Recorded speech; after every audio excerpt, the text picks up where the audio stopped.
রমজানও আমি তেরাবিন নমাজও যাওয়ার সময় আমারে তারা 9-10 জনে বেরিয়ে আছে দেখছে রাস্তার মসজিদের রাস্তার। দেশবাসী সবার জানা আছে, সবার অবগত আছে। বিশ্বনাথে ইউপি সদস্যের উপর মামলা প্রত্যাহারের দাবিতে মানববন্ধন অনুষ্ঠিত। সিলেটের বিশ্বনাথ রামপাশা ইউনিয়নের ইউপি সদস্য আয়াজ আলীর বিরুদ্ধে মামলা প্রত্যাহারের দাবিতে রাস্তায় দাঁড়িয়েছে শত শত নারী পুরুষ। শুক্রবার 20 জুন দুপুরে উপজেলার রামপাশা ইউনিয়নের ফাটাকোইন প্রাথমিক বিদ্যালয়ের সামনের রাস্তায় এ মানববন্ধন ও প্রতিবাদ সভা অনুষ্ঠিত হয়।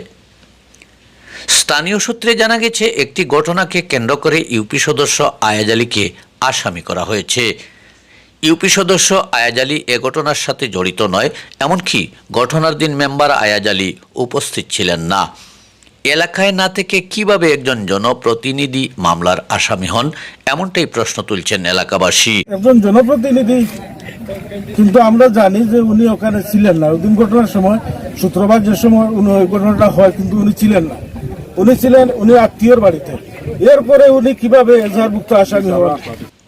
মানববন্ধনে মেম্বার আয়াজ আলীর উপর মিথ্যা মামলা দ্রুত প্রত্যাহারের দাবি জানিয়ে কঠোর কর্মসূচিরও হুঁশিয়ারি দেন তারা।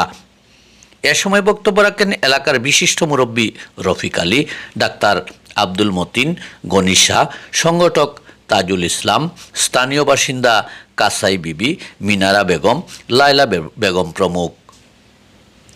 স্থানীয় সূত্রে জানা যায়, 28 মে দুপুরে ফাটাকোন গ্রামের জালাল মিয়ার বাড়ির সামনে পূর্ব বিরোধের জের ধরে সুমন মিয়া পক্ষের সাথে জালাল মিয়া পক্ষের মারামারির ঘটনা ঘটে।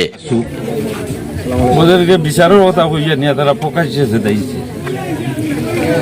এইটার প্রতিবাদ করতে গিয়ে আমি আমার সাধারণত ভাইয়েন তারা এটার প্রতিবাদ করতে গিয়া 12 রমজানও আমি তেরাবিন নমাজও যাওয়ার সময় আমারে তারা 9-10 জনে বেরিয়ে আছে দেখছে রাস্তার মসজিদের রাস্তার।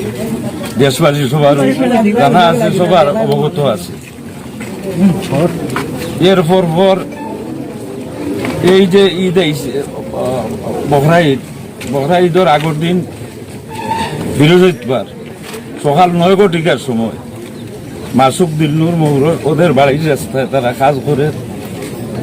ওই সময় তারা 20-25 জন মানুষ হামলা দিয়ে তারা 3টা বাইরে অক্ষত অবস্থায় সেটাই রাস্তা ফেলে গেছে।